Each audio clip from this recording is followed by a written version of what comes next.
Olá, pessoal. Boa noite. Bem-vindos a mais uma live. Tava sumida e hoje a gente vai ter uma convidada super especial para retomar essa série de lives. Hoje eu vou conversar com a Elisan. Elisan é psicopedagoga, psiquiatra, psicanalista e hoje a gente vai conversar sobre traumas da infância. Elisan está chegando aqui, já vou convidá-la para ela participar conosco.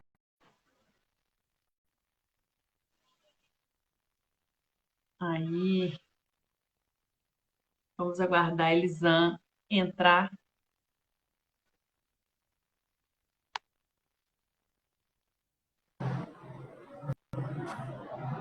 Elisan,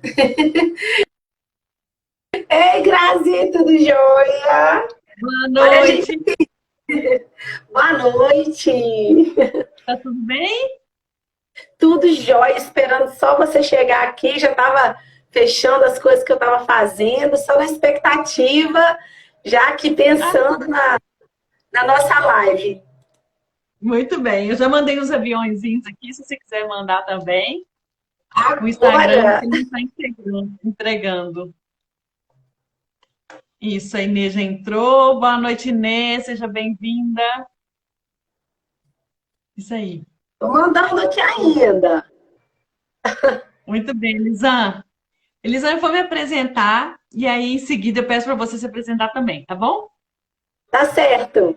Ei, Então Luíde, tá. tudo jóia? Boa noite, pessoal, mais uma vez.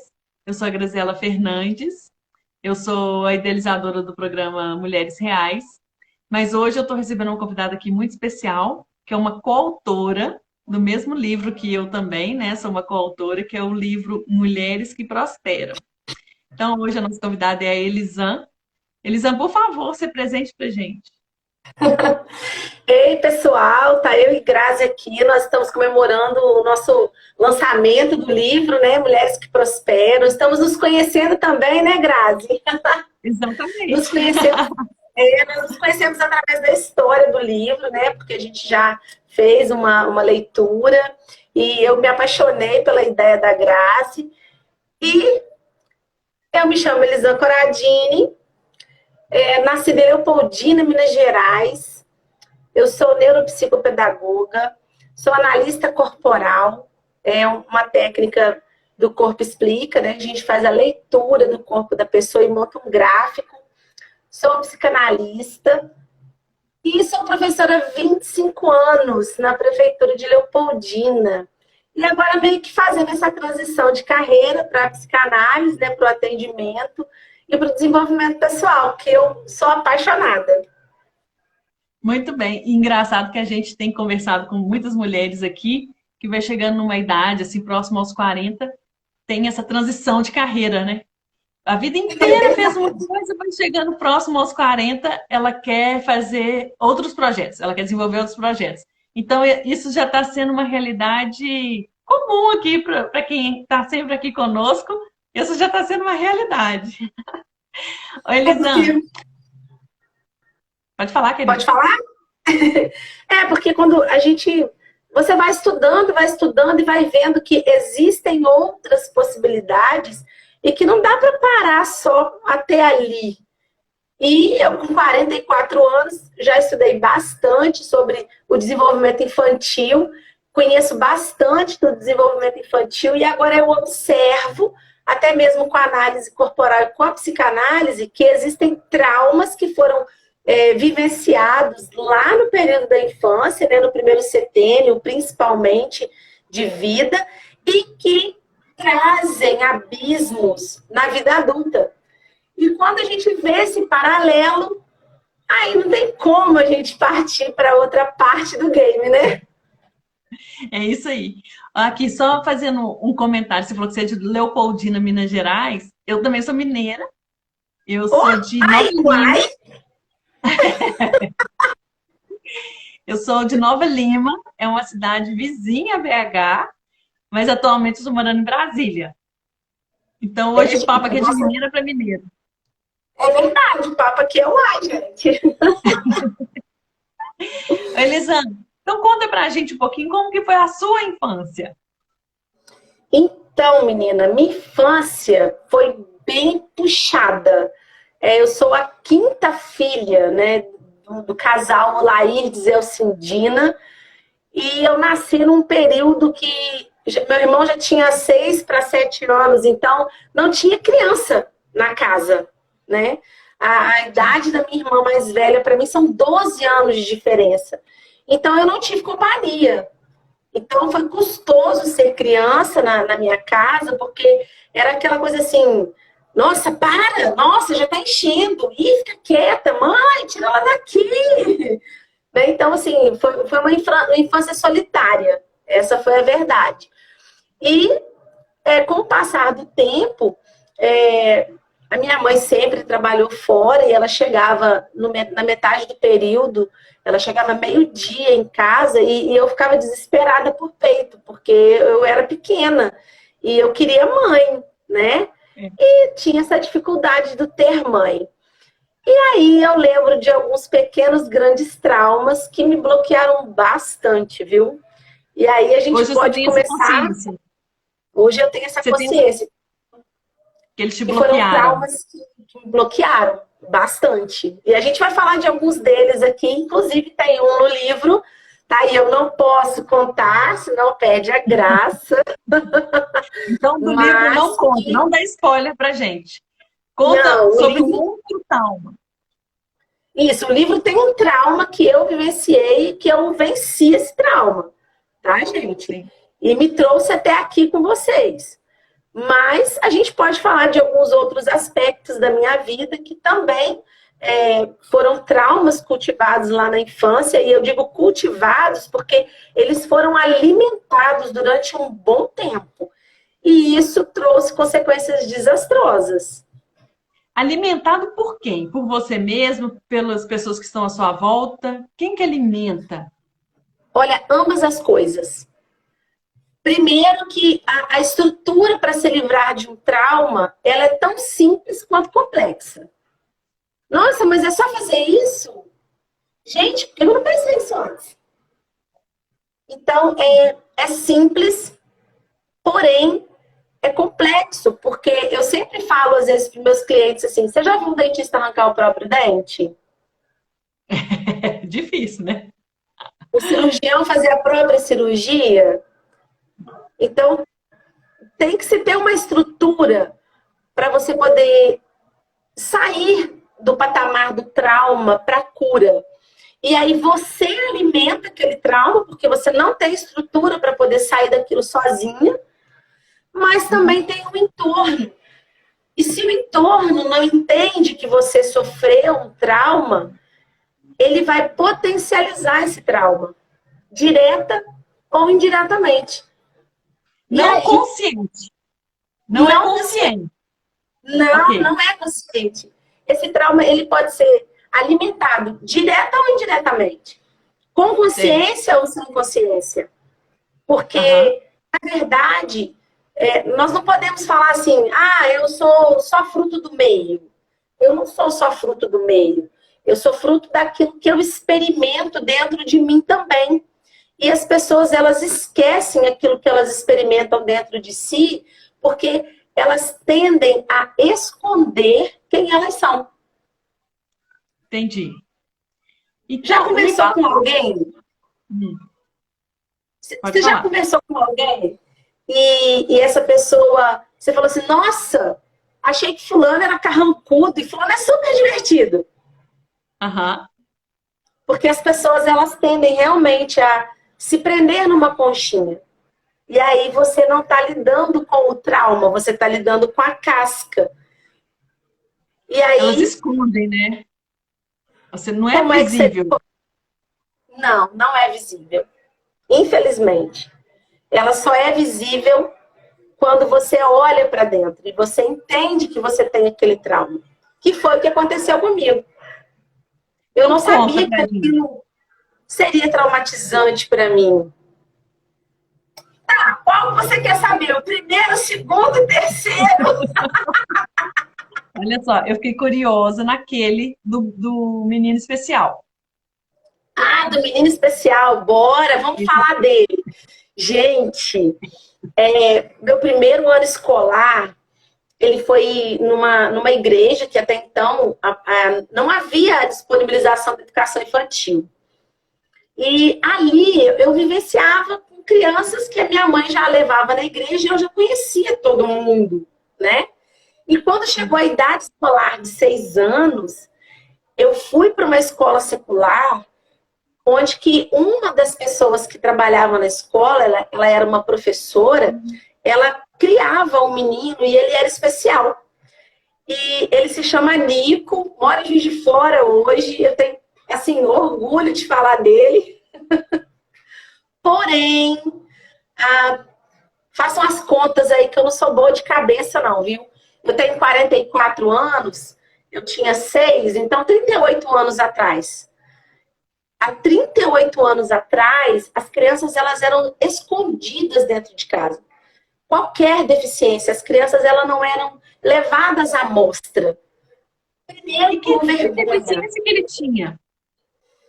Olha, analisando hoje, acredito que ele tinha algo em torno de paralisia cerebral, porque ele tinha o tronco, né, mais torto, às vezes ele babava, ele tinha uma fala mais lenta.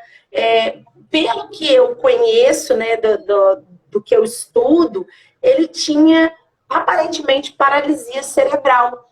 E num grau significativo no tocante assim, de tônus muscular, né, de equilíbrio, mas ele era uma pessoa bem funcional.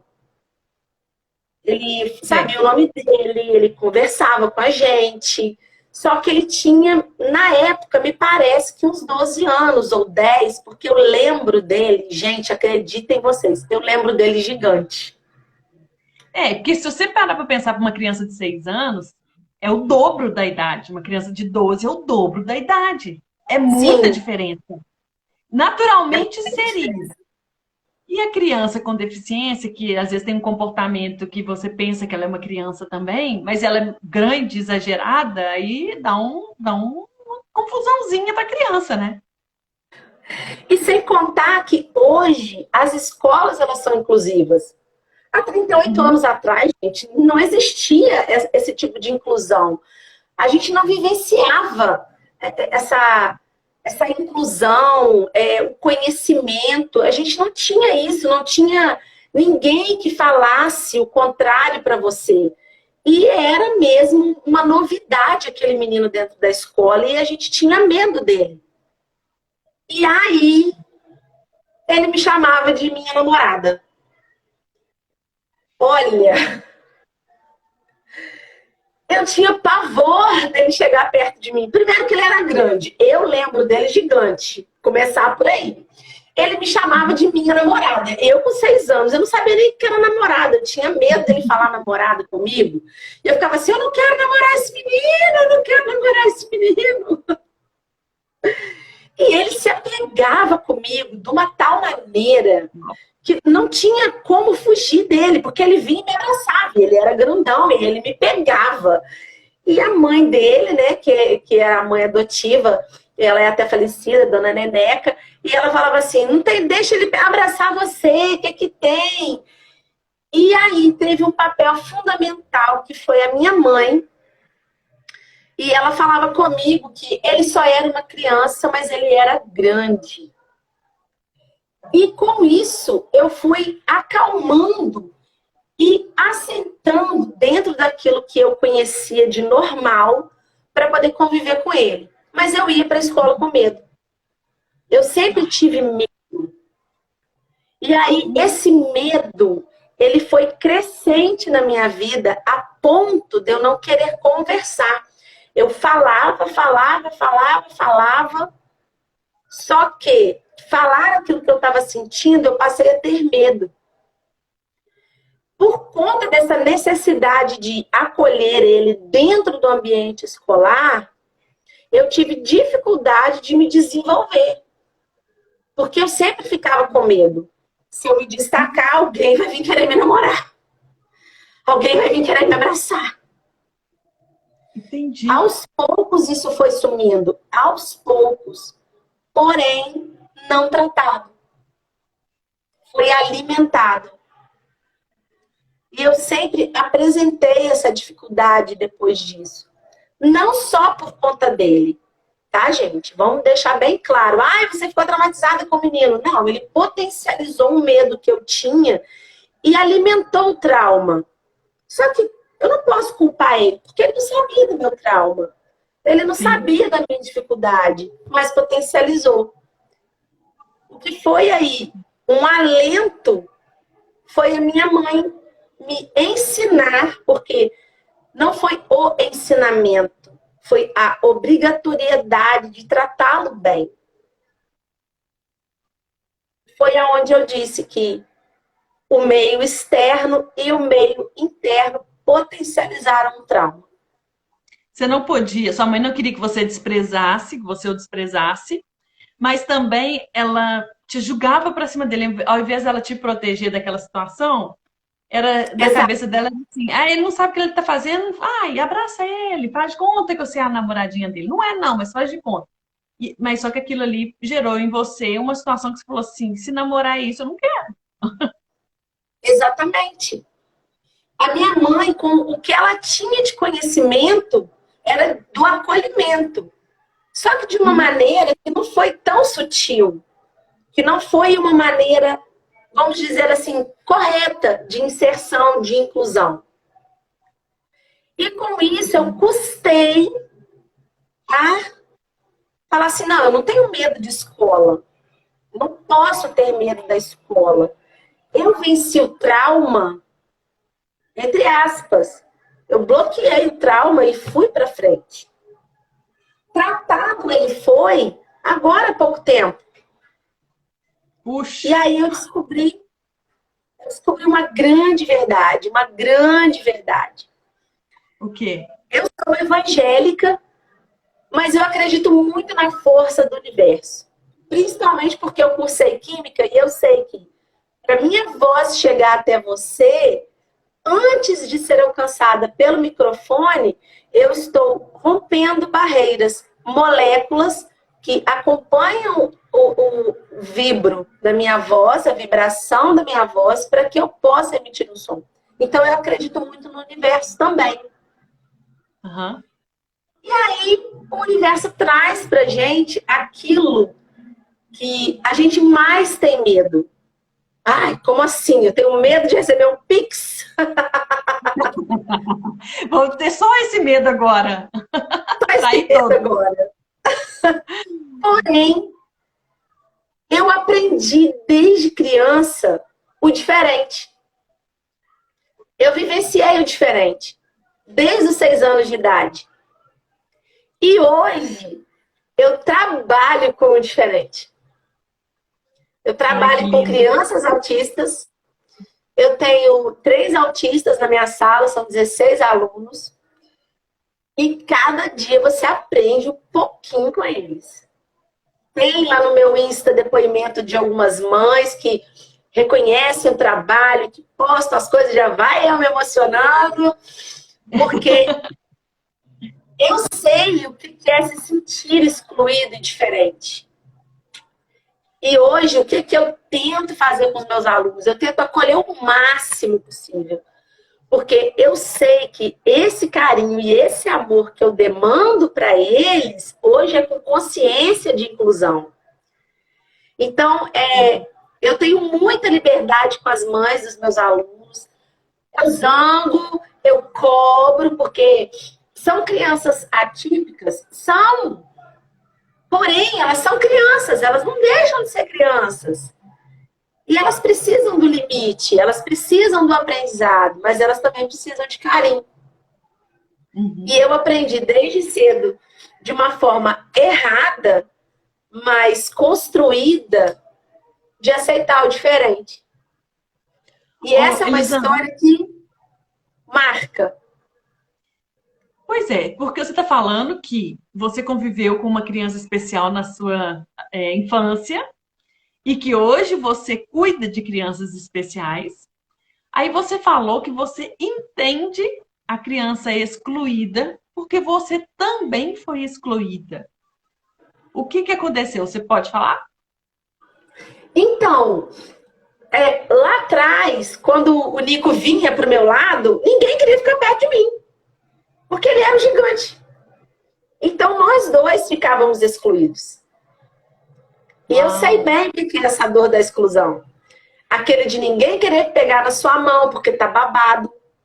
De ninguém querer ficar perto de você porque você tá com uma coisa diferente perto de você. Então, as crianças tinham medo. E elas me chamavam de namoradinha dele. E eu não gostava de ser chamada de namoradinha dele. Então, o meio potencializa. Você se potencializa no trauma vivido. E não é fácil vencer isso. Hoje eu vejo as crianças que eu já trabalhei, eu vejo a dificuldade do acesso que elas têm ao carinho, ao abraço, ao aperto de mão. Eu vivenciei tudo isso na minha infância e vivenciei isso enquanto profissional. Porque aí eu comecei a ver que o diferente é temido. É desinformação, não é não? Você acha que isso tem a ver com a desinformação ou é preconceito? As duas coisas. Eu vou explicar por quê. Primeira desinformação. Autismo não se pega. TDAH não se pega. Transtorno bipolar não se pega. Crianças com baixa renda e que foram acolhidas em casas de acolhimento, retiradas da família, isso não se pega. Piolho, piolho pega. Piolho pega. Tá, tudo bem, mas é tratável. Uhum. E aí, as mães falam, não fica perto de fulano. Eu já vivenciei isso. Eu já tive menor infrator na minha sala. E é difícil. É difícil você fazer essa inclusão. E aí eu observo também que se os pais não estiverem perto, as crianças aceitam. A inclusão, ela acontece naturalmente. Então, existe a desinformação do que pega e do que não pega.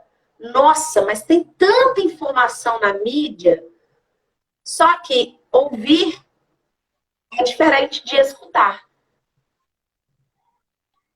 Vocês estão me ouvindo, mas para me escutar demanda atenção. Demanda vivência. Demanda você, por um minuto, se colocar no meu lugar.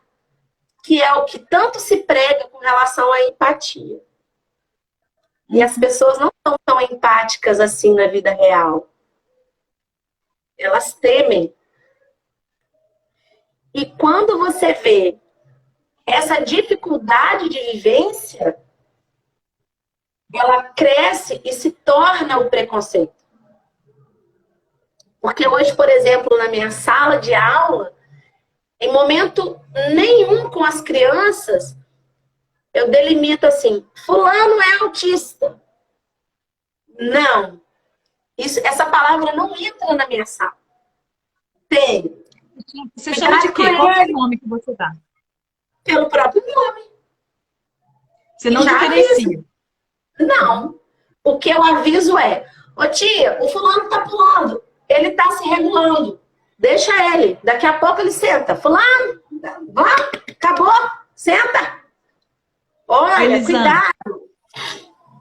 Sim. A minha filha de 6 anos chegou em casa para mim um dia com o caderno dela, com o livrinho, e me mostrou um desenho que estava todo rabiscado. Aí ela falou comigo assim, mamãe, você acha que fui eu que fiz esse desenho? Aí eu olhei e falei assim, mãe, filha, pode ter sido você, mas por que você desenhou isso? Que desenho é esse? Aí ela falou assim, não, mamãe, foi o fulano na minha sala que é autista. Ela tem essa consciência. Eu falei assim, autista? O que é autista? Aí ela falou assim, ele fica sozinho, ele não brinca com a gente, e ele fica andando na sala, aí a gente deixa. olha para você ver, ela tem consciência que ele é autista. Alguém falou, né? A gente não mexe com ele que ele é autista. Gente, ele é diferente porque ele é autista. Não sei. Mas nomearam que eram autistas. Então Daí ela já vem chegou a classificação. na classificação. Eu nem sabia que tinha um aluno autista na sala dela. E ela me contou, mas ela acha assim, o máximo. Ela acha ele um encanto. É o que você falou, As né? Que as crianças, crianças, elas não têm preconceito. não, não. Na minha sala é engraçado. Ontem a gente foi no Horto, aqui na cidade, e aí o aluno que saiu, né? Porque ele fica meio período, porque foi por orientação da TO, né, da terapeuta ocupacional, mas ele voltou para ir à tarde no passeio com a gente. Aí os meninos já cataram o copo, fulano vai, gente, fulano vai. E já saíram catando o copinho dele, vamos, que ele tá lá fora. Mas pelo nome. E Sim. quando eles têm algum que desregula, né? Porque é natural que o autista ele tenha momentos para se regular. Ou ele pula, ou ele tem estereotipia, ou precisa do mordedor sensorial para poder se regular. E isso acontece dentro da sala de aula também. Eles já sabem.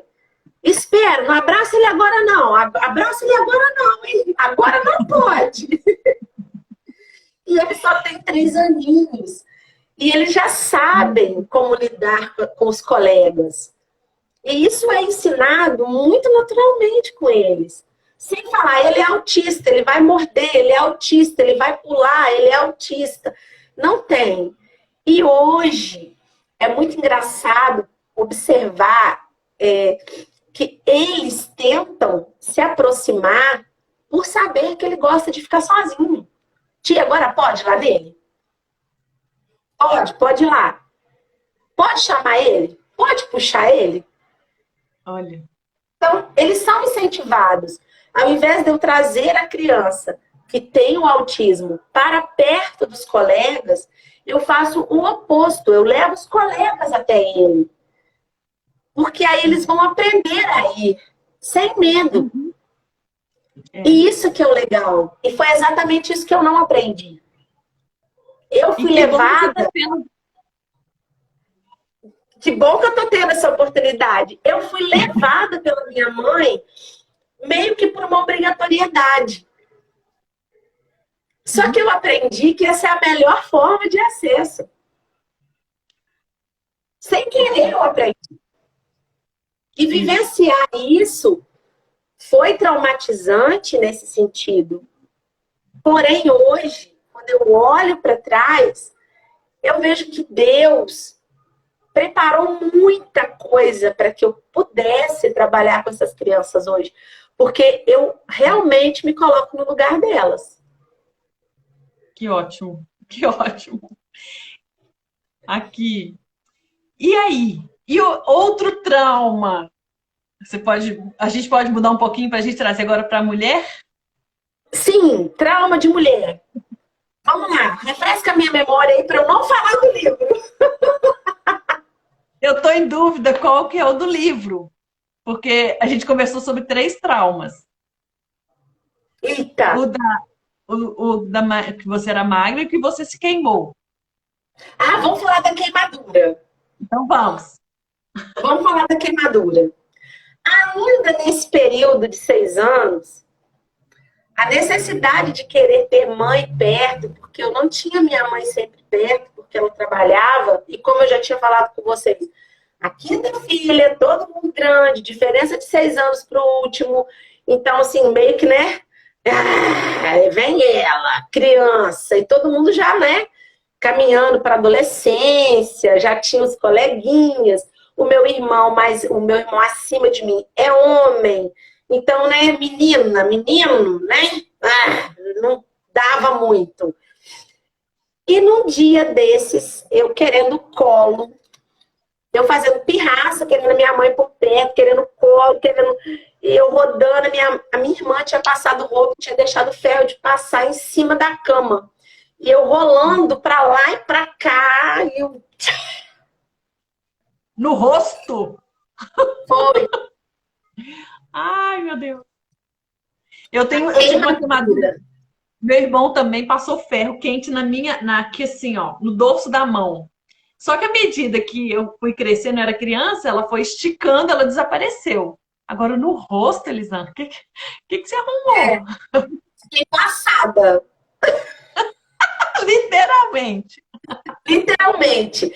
Aí você acredita que nesse mesmo período que eu fiquei passada, foi quando eu comecei a estudar nessa escola.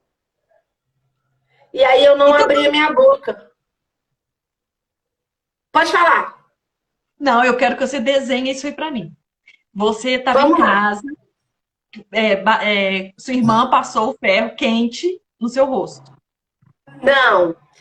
Ela tinha passado roupa em cima da cama. Sim. E deixou o ferro. Você ficou brincando, ele caiu, então. A minha mãe tinha me dado banho. Eu lembro como se fosse hoje. A minha mãe tinha me dado banho, me enrolou na toalha, me trouxe pro quarto dela para trocar de roupa.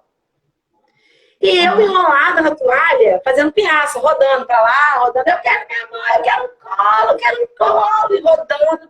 E aí eu rolei e o ferro. Tchá, tava em Você cima tinha da 6 cama. anos. Eu tinha 6 anos. Aí você vai para a escola.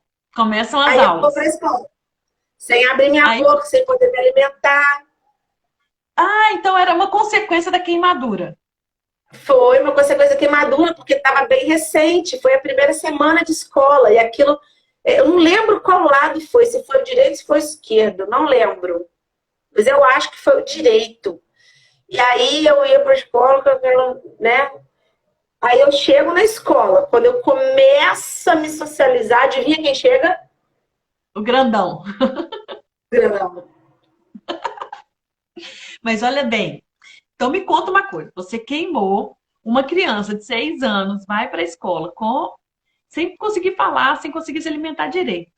Já é assim. Você não chamava atenção, não?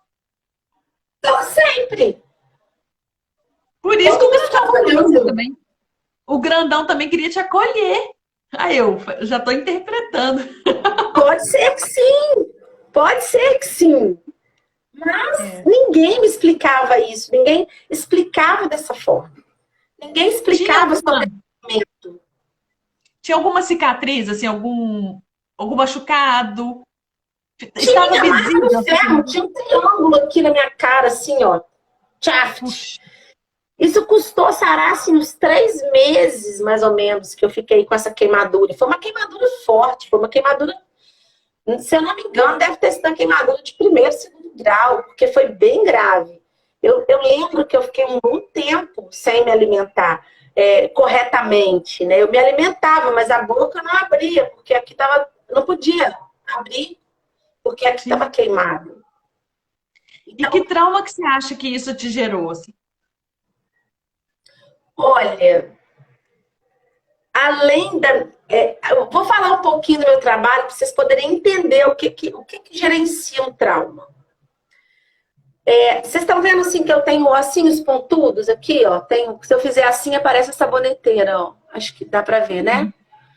Então, uma pessoa, quando ela tem muitos ossinhos pontudos, na minha profissão, a gente fala que ela tem um percentual significativo de esquizoide. O que é o esquizoide? Ele tem essa formação dentro do útero e a partir daí ele potencializa, ele tem duas habilidades, né? Habilidades não, uma habilidade. Ele tem a habilidade de ser criativo, mas ele tem a fraqueza de se sentir rejeitado, tá? Para vocês poderem entender bem o que gerencia um trauma. Então, eu tenho 17% de esquizoide. É bem significativo esse percentual, tá? Então, naturalmente, eu já me sinto rejeitada. Naturalmente, tá? Aí eu vou contar um segredo para vocês. Eu tô olhando aqui na live aqui a quantidade de pessoas. Se fosse outro tempo, eu vou desligar esse troço, que ninguém tá afim de te ver. Não, às vezes as pessoas não assistem online, mas depois muita gente assiste. Muita gente assim. E o que a Menina, gente está falando aqui não precisa ser para multidões, não. Se uma pessoa absorver, servir para uma pessoa, nosso objetivo é atingido. aí é que eu falo, eu tinha esse trauma. Olha só, eu tinha esse trauma bem crescente na minha vida, em qualquer situação. Então, imagine você, eu com 17% de esquizoide, criança, 6 anos, com uma queimadura no rosto, né? Sarando, aquela coisa assim, todo mundo olhando, né? Porque, nossa, tá com a cara queimada. O que que aconteceu com ela? A mãe Que dela mãe desleixada. queimou. É, coitado das mães.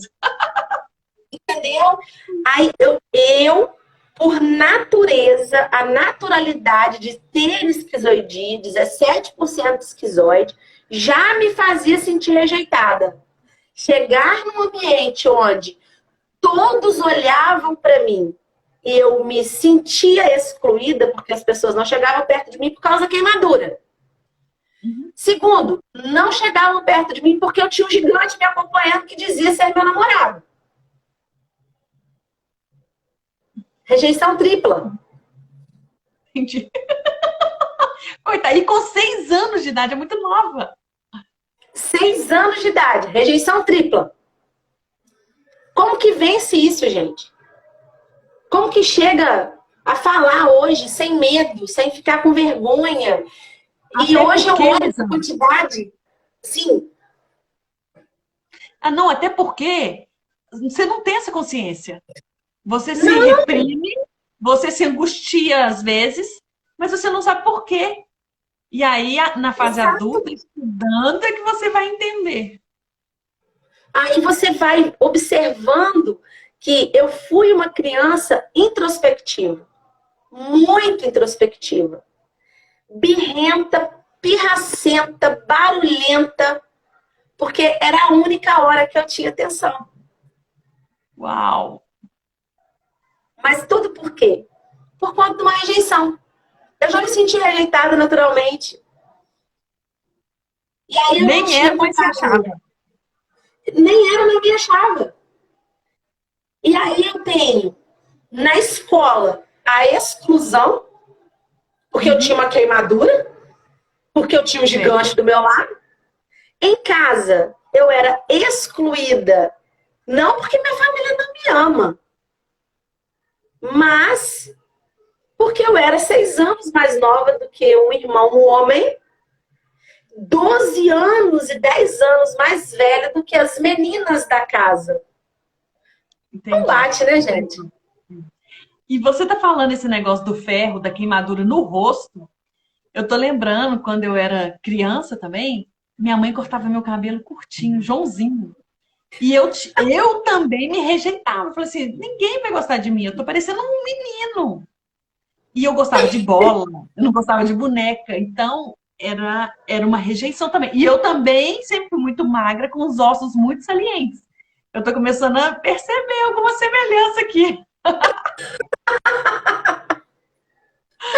Então, menina, aí, como que eu vivi esse tempo todo com esse trauma enfiado aqui dentro? E Como? quando eu comecei a fazer o curso de analista, que hoje eu atendo como analista, e que ninguém nunca me explicou essa sensação de rejeição extrema, aí eu comecei a me entender. Eu falei assim, gente, então era por isso. Não é que eu. Gente, para! Mas essa criatividade toda que você tem, mulher, peraí. Ô, Elisan, quando você toma consciência disso, tantos anos depois, como que você usa isso a seu favor? Como que você... É possível reverter isso? Consertar o que passou não tem jeito. Mas hoje, Isso. daqui para frente, a sua vida é diferente? O que a gente pode fazer quando a gente toma consciência? Menina, olha, as pessoas falam assim, ah, eu vou dar uma guinada de 360 na vida. 360 você Aí volta no você, mesmo lugar. Vocês que multiplicam aí, que eu não sei nem para que lado que eu fui, mas eu me redescobri. Isso não tem preço. Não tem preço você saber quem você é. Como não usar isso a meu favor? Como não usar a meu favor toda a criatividade que me foi dada? Como não usar a meu favor todo o potencial que eu tenho? Como não usar todo o brilho que eu posso me proporcionar? Como não usar a capacidade de, tem 10 pessoas na live, tem 8 pessoas na live, mas eu estou aqui com você, Grazi. Eu estou aqui comigo. Gente, isso não tem preço, você saber o quanto você é importante para você mesma. Você sabe o quanto você é importante para você mesma? Esse é um trabalho diário. Diariamente eu afirmo isso. Diariamente eu relembro essa importância. E aí a gente vai resgatando a autoestima, né? Vai evoluindo. O que você diz disso? Quanto a gente é importante? O quanto eu sou importante para mim. Eu sou tão importante para mim que hoje eu acordo de manhã e eu mim mesma. Uma situação complicadíssima uns dias atrás. Ainda tem uns resquícios aqui ainda. Mas eu olho pra mim e eu falo assim, cara, que mulherão que você é. Vamos falar no mineirês, claro. Mas que trem bom você é. E sabe, e você olha e vê as possibilidades que você pode ter e que você tem. E hoje eu olho, eu tenho 3 filhos. Eu tenho essa carinha de anjo assim, tá, gente? Ó. Mas eu tenho 3 filhos. A minha filha mais velha tem 24 anos. Uau. Meu menino meio tem 21. E a mais nova fez 18 recentemente. Adultos. Adultos. Só que, como tem 2 aninhos só, que eu tô vivendo a minha vida, que eu estou sendo eu, que eu me aceitei, que eu me conheci, que eu potencializei quem eu sou de melhor, eu tenho vivenciado de uma forma completamente diferente quem são os meus filhos. Uau! O acolhimento que eu posso dar para eles. Sim. E aí, você me perguntou assim, como que é ser você, né? Como que é se reconhecer? É olhar para os meus filhos e ver os erros que eu cometi. E hoje, sentar com eles e conversar. Eu cometi esse erro com você e eu vou consertar isso hoje. Você fala assim mesmo? Assim, Assim, tem uma amiga minha aqui na live, Valzinha. Val sabe da história. Mas e aí? O meu filho do meio, ele é esquizoide, mas assim, na potência máxima. E eu tive uma situação bem complicada com ele há uns tempos atrás. E aí ele, eu vou morar com meu pai, porque eu me separei do primeiro marido, eu casei novamente. Eu não vou dar spoiler do livro mais e tá tudo certo.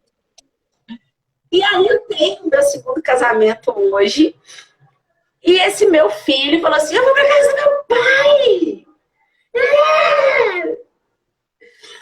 E eu nunca fui aquela mãe de, vem cá que você é meu. Eu sempre brinquei com os meus filhos assim, vai fazer 18, vai embora. Vai fazer 18, vai embora. E aí esse meu filho, o tanto que eu errei com ele, e são erros, gente, que mulheres que estão na live, são erros que a gente comete inconscientemente. E você só toma essa consciência quando você descobre quem você é. Porque enquanto você não descobre quem você é, você não sabe nem se está certo ou se está errado. Você não sabe quem você é. Sim. E aí, esse dia, eu falei com meu filho assim, você vai para casa do seu pai, sim. Mas antes, eu vou te pegar no colo. E eu vou te pedir perdão por tudo que eu fiz de errado com você.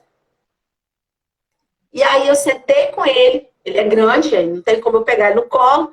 Sentei no sofá, brinquei com ele. Olha, menino, vem cá que você é grande. Vem cá, senta aqui comigo. Sentei ele no meu colo, abracei como se ele fosse um bebê. E falei assim com ele, assim, eu estou te acolhendo como filho. Você pode ir, mas eu estou te acolhendo como filho. Eu não estava preocupada se ele ia ou não para a casa do pai dele. Eu não estava preocupada se ele ia alugar um apartamento, uma casa, se ele ia para a casa dos meus pais. Eu não estava preocupada com isso. Eu estava preocupada em não deixar um trauma nele. Essa foi a minha preocupação. Muito bem. E aí, ele chorou muito. Eu nem chorava, chorei, tá, gente?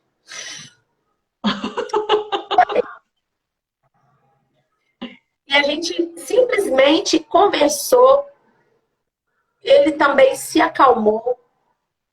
Hoje ele tá na minha casa. A gente conversa. Ele é muito debochado. E teve um dia que eu estava trabalhando e ele veio debochando e tal. Esquizoide tem muito disso, é bem debochado. E aí eu só olhei para ele e falei assim, meu filho, a minha cabeça hoje está quente, eu tô cansada. Eu sempre brinco com você, porque eu também sei os seus deboches, mas hoje não. Hoje eu não tô bem. E, não, mãe, então tá, então desculpa. Foi pro quarto dele, meu amor. Essa relação é maravilhosa. A minha preocupação foi não criar mais um trauma. Foi desfazer os traumas. E olha a relação que gerou. Olha a relação que gerou. E é gostoso, porque a gente descobre um filho diferente. Uhum. Um filho que se entristece, um filho que sente mágoa, porque a gente acha que o filho não sente. Você falou uma palavra ríspida hoje, e amanhã tá querendo dar um beijo, você percebe seu filho diferente, então você não para analisar se aquilo que você falou foi ácido. E aí eu vou dar um aviso para as mães que têm esses ossinhos pontudos, que são mais magrelas. Meninas, nós somos ácidas, tá? Uau. Sem querer, nós somos ácidas. Nunca imaginei. Somos. Nós vamos conversar percebe depois. É o outro. Nós vamos conversar depois no privado. A gente vai conversar. Vamos! É porque a gente já está caminhando para o fim da live. E gente, isso... acabou! Não, porque eu quero falar do livro, né? Que a gente tem participação. Nós somos, ao todo, 27 mulheres. Nesse nível, cada uma vai contar, cada uma tem um capítulo, cada uma vai contar uma história. Você está falando aí que o seu é sobre um trauma, né? Você não falou do trauma que você vai falar. O meu é sobre autoconhecimento, então combinou a conversa aqui. O meu também eu não adiantei nada, mas ficou muito legal. O nosso livro é muito rico, né, Elisan? Sim. Gente, o legal do livro, a gente fez a nossa imersão, né? Nós fizemos a leitura do livro. Eu não conseguia acompanhar todas as leituras. Às vezes eu pegava meio picado, alguma coisinha daqui, uma coisinha dali. Mas, gente, graças a Deus que eu não consegui pegar todo, porque a gente deságua. E se identifica. Se identifica. Uma coisa que foi falado lá, e que vocês, quando comprarem esse livro, vocês também vão identificar. Nós estamos alocadas em ordem alfabética. Certo, Grazi? Certo. No livro, né? A ordem do livro é a ordem alfabética. Alfabética. Porém, as histórias, elas se complementam. Tamanha grandiosidade do livro. Tô mentindo? Tá, não. O livro tá maravilhoso. O livro Dia tá 5 de lindo. novembro é o lançamento, né, Elisan? E são histórias. A Elisan tá falando que os capítulos se complementam, mas são histórias independentes. Um capítulo é independente do outro. Porém, tem tanta riqueza, porque são histórias reais, são histórias vividas de verdade, né? São situações da vida, do dia a dia, que todas nós estamos suscetíveis. Então, você vai se identificar, obviamente, com um capítulo mais do que com o outro, mas tem algum momento ali, o capítulo vai fazer sentido para você. E foi o que aconteceu conosco. A Inês, que está aqui na live, é a autora também? É a Inês! Inês também! Olha só, maravilhosa, Inês. Então, assim, gente, são histórias muito ricas, histórias para a gente implantar, para a gente ver o que serve para a gente e adotar. Não é isso, Elisam? Isso, eu tô aproveitando enquanto você está falando, eu tô vendo aqui os comentários aqui, a Bruna está falando que na sala do filho dela tem um aluno Down, já trabalhei com crianças Down também. Gente, é uma riqueza de conhecimento que vocês não têm ideia. Eles te ensinam todos os dias, todos os dias. Eu tô aqui conversando com vocês, eu tô no celular, o meu notebook tá aqui ligado. Aí eu já tô aqui vendo aqui a mãe de um dos meus alunos já mandando aqui. Ai, que legal! Que Olha, ótimo! interação acontecendo aqui e a gente fica feliz de ver a evolução de todo dia um pouquinho e a gente fazer parte disso, gente. Vocês não têm noção, vocês não têm noção. E outra coisa que a gente está descobrindo também, que quando a gente é mais jovem, tem muita rivalidade entre as mulheres, né? E toda mulher que eu tenho trazido aqui, a gente comenta isso. A gente chega numa idade, depois, principalmente próximo aos 40, a gente quer uma ajudar a outra. A gente quer esticar a mão e falar, vamos juntas. Então não tem isso.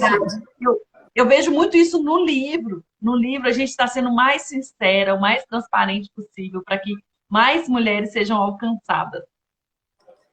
Enquanto você está dizendo isso, que existe muita rivalidade, você acredita que a análise corporal ela explica o porquê dessa rivalidade? Sério? Sério. Eu consigo te explicar por que algumas...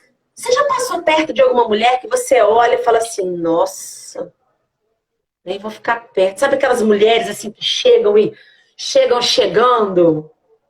Eu quero ficar perto delas. Tem gente que tem medo. E tem gente que se espanta com o poder delas. Algumas dessas mulheres, elas se sentem persuadidas. E acabam, nessa idade assim, da adolescência, criando competições imaginárias por conta disso. E aí a gente consegue explicar que esse embate inconsciente, ele parte de um trauma da infância. Tudo é resultado de um trauma. Assim, muitas coisas, muitas vivências que a gente tem, sim, muitos conflitos, vêm de infância. Sim. Um deles, vou te falar os 5. Existem mulheres que estão aqui assistindo e que elas sentem esse medo que eu sinto da rejeição. Outras sentem uma dor do abandono. Outras sentem a dor de se sentirem manipuladas pelos outros, de fazer pelos outros e não ter nada em troca. Algumas dessas mulheres, elas sentem medo de ser humilhadas. E por fim, as mulheres que elas tentam ser a guerreira, tentam vencer tudo, ser a primeira escolha e não têm o reconhecimento. Esses são traumas vivenciados no primeiro setênio da infância. Os 7 anos que você vive. Isso dá tema para uma live, hein? Cara, isso dá um tema de uma live para vocês se libertarem desses traumas de uma forma com que vocês descubram que, apesar desses 5 traumas, você tem 5 superpoderes e que você não sabe usar. Nossa. Elisama, vou te chamar no privado hoje ainda. Então, você aí, gente. Agora, falando do livro mais um pouquinho, lá eu falo um pouquinho dessa vivência de trauma e eu falo como eu consegui dar uma guinada desse trauma e usar aquilo que eu tenho de recurso. Foi aonde eu falei com vocês mais atrás na live que eu me conheci, eu sei onde que eu tenho fraqueza, mas eu sei também onde eu tenho a potencialidade. E é sobre isso essa live. Se você tem trauma, entenda que, além do trauma, você também tem a sua potencialidade. Nós estamos falando de trauma no sentido de que eu venci esse trauma. Venci com a vida, porque você, como você mesmo disse, por fim as mulheres com a maturidade, elas acabam se auxiliando. Mas imagina você conseguir entender isso a partir de conhecer quem você é e quem o outro é. Entender por que somos tão diferentes. Isso não tem preço. Verdade. Quando a gente passa a fazer isso, tenho 40 anos, então eu começo a perceber que esse embate é desnecessário. Mas imagina você já começar a entender lá de trás que é desnecessário desde sempre esse embate. É uma riqueza de detalhes. Descobrir melhor. Muitos detalhes. Não ouvi. Ficou. Quanto antes a gente se conhecer, melhor. Exatamente. Isso não é só para mulheres, não, gente. Para os homens também. Porque os homens que lerem esse livro, eles vão ver mulheres que são femininas e que venceram. E ele pode ter em casa uma mulher que está sendo tão guerreira que perdeu a feminilidade dela. Oh. E aí ele não tem uma mulher. Eu quero essa mulher desse livro aqui, ó. Eu quero essa Elisã aqui, que fez isso, que fez isso. E ele esquece de olhar que a mulher dele está em casa e que tem o mesmo potencial, ou até mais, do que nós que construímos esse livro. Feminilidade. Onde está a sua feminilidade? Escondida atrás de trauma? Terrível. Vamos consertar isso, gente. Se conhecer através do livro, se identificar com essas mulheres através do livro, procurar a nossa ajuda, procurar a Grazi, se inteirar. Elisane, tem isso, né? Nossos contatos estarão no livro, no capítulo, cada uma vai ter o contato da autora, que aí quem quiser entrar em contato, quem quiser conversar, vai ter acesso direto a gente. Direto, gente, lá tem telefone, tem Insta, tem gente que colocou e-mail. Então, tudo isso te leva a um mar de possibilidades de sair da onde você está. Por que tem gente que assiste uma live dessas e fica com dor de cabeça? Por quê? Porque o cérebro, ele quer a zona de conforto. E aí, quando ele vê a possibilidade de ver uma luz, não no fim do túnel, mas no meio do túnel, aí o cérebro fala assim, pelo amor de Deus, para de falar na minha cabeça, vamos ficar sentado aqui mesmo. Vamos sentar aqui e chorar, que é mais fácil? E aí tem gente que sai meio assim, né? Meu Deus, essas mulheres falaram tanto. O que elas estão falando? Mas por quê? Porque o cérebro, ele quer ficar ali, curtindo aquela dorzinha. Igual coceirinho de bicho-pé. É gostoso, né? Ai, Elisane, você é ótima. Pois é isso aí. É. E essa cutucada... Fica com a gente até amanhã.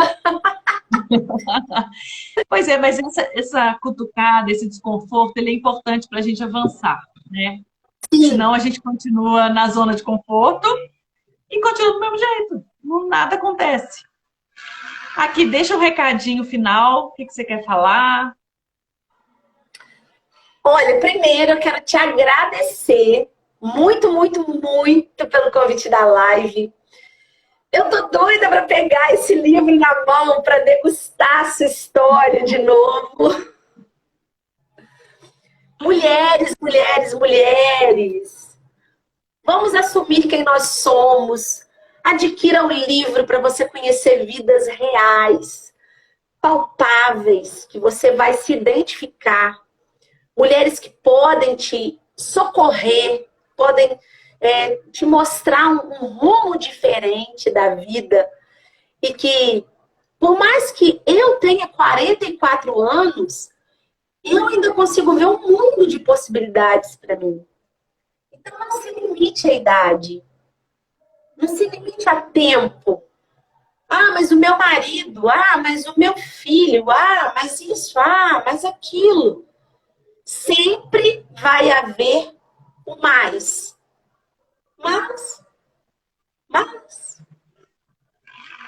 Mas existe também o porém. Eu sou mais. Eu sou mais que tudo isso. E eu convido você a estar com a gente, lendo esse livro, aproveitando o máximo que você puder. Vai lá no Insta da Grazi, adiciona lá, porque tem muito material legal. Vai no meu Insta, vai lá, segue também, que tem muita coisa boa. E nós estamos aqui, né, Grazi? Isso aí. Vier, nós estamos juntas. Mulheres unidas para um propósito maior. É isso mesmo. Então, Elisângela, eu quero te agradecer por você ter doado seu tempo para estar aqui conosco, compartilhar um pouco da sua história, que também é tão enriquecedora, tão motivadora, né? Porque quando a gente vê um exemplo como o seu, que lá na infância já viveu a rejeição, e hoje poder transformar isso em acolhimento, é maravilhoso, é ressignificar, não trazer o problema para o resto da vida. Opa, parou e vamos ressignificar e dar um outro sentido. Foi fantástica a sua história. Quero agradecer quem estava na live conosco aqui ao vivo, quem vai assistir depois. O nome do livro que a gente escreveu é Mulheres que Prosperam, histórias reais, verídicas e mulheres que realmente venceram traumas, problemas, rejeições, né, Elisângela? Sim, é isso aí. E outra, gente, mulheres que prosperam, e a gente pensa que prosperar é só financeiro, né? Mas o prosperar é a sua identidade. Você precisa saber quem você é. E ali dentro do livro, você se identifica com algumas mulheres e vê que a sua história, ela se conecta. E tem sempre uma saída. Sempre. Sempre existe uma porta. É só você abrir os olhos. Não precisa nem de você sair do lugar. É só você abrir os olhos e você vai ver a infinidade de possibilidades que você tem. E é tudo sobre isso, meninas. Muito obrigada pela presença de vocês, tá? Eu tô aqui, eu não sei se eu choro, se eu rio. Não, foi emocionante. A gente só tem que celebrar. É isso que importa. Chorando ou sorrindo, celebrando sempre. Então, um beijo, querida. Obrigada. Boa noite, pessoal. Beijo pra vocês, gente. Foi um prazer. Live vai ficar salva. Isso aí. Beijo. Um grande beijo.